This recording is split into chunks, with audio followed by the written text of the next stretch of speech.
Uncle Charles, how you doing? I'm doing fine. That's excellent. That's excellent. I'm eating. Nothing wrong with that. When you can eat, you feel good. Yeah, man.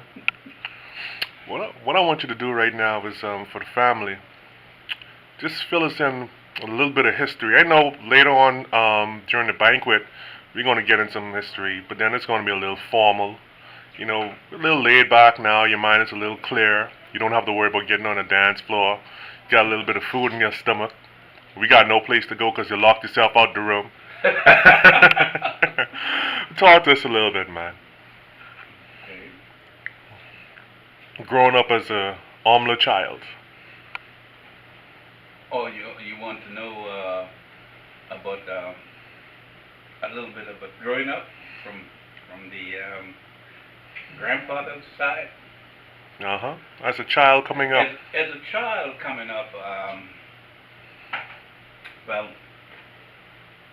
my mother sent me up to live with my grandfather when I was about 6 years old.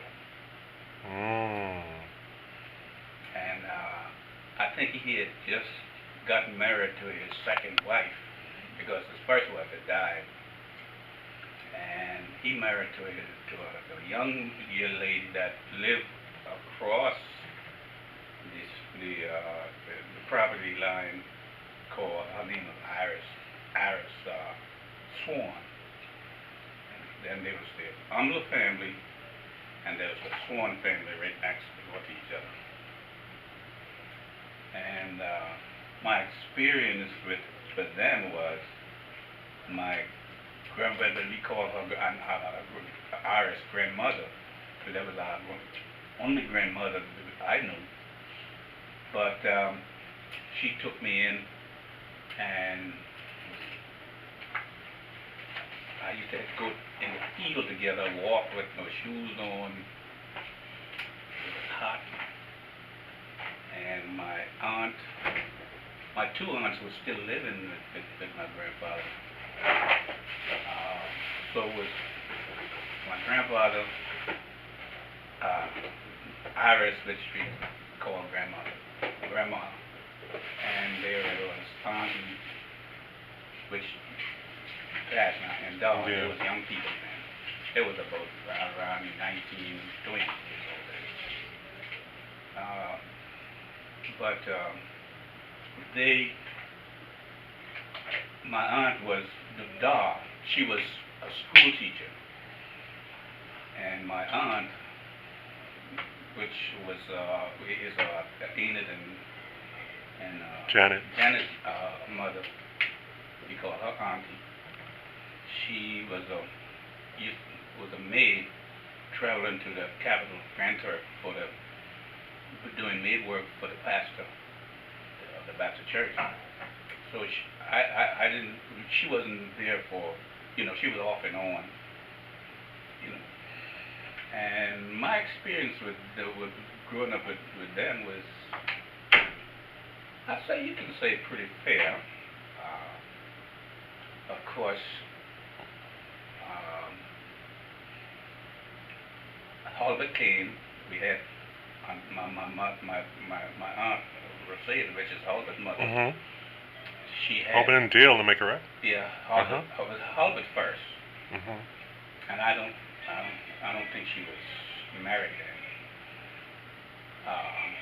And then Mac, Miss Clark, she had married to this guy named Cleve Clark, which is Clark's wife.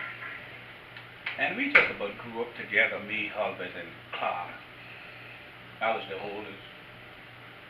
And then about 3 years later, my grandfather took my brother in. It was my oldest brother. Which one is this? That was Jacob. Oh, Jacob. He was the oldest brother. There was Lois, my oldest sister, Jacob, next to her, and then me, myself, next to Jacob. And strangely, we were almost about 2 years apart from each other.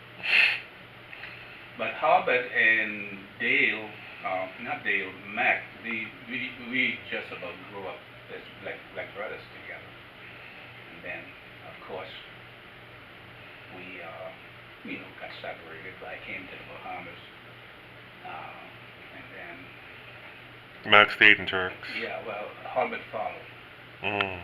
and I went to Grand Bahama, and and Harbert came later, but the house. By that time, I had built a little house, which for my mother and I, myself, and Harbert came. He was living with us, with me in Grand Bahama, and we had several people at the house living there. Just about everybody you see had a time of living in that house in Grand Bahama. There was Harbert. It was Mary Jean. It was Marjorie came later. I don't remember Calvert came because by that time I was over in the United States.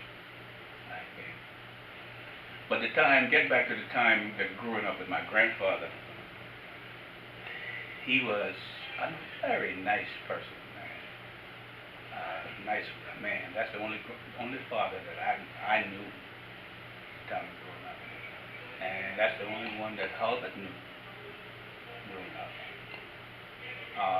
And Mac, which he called Clark, Mhm. I don't think he knew his father too much either, because straight after that, his father left and came to Bahamas, and I don't think he came back since that time. But all that time we lived with my grandfather.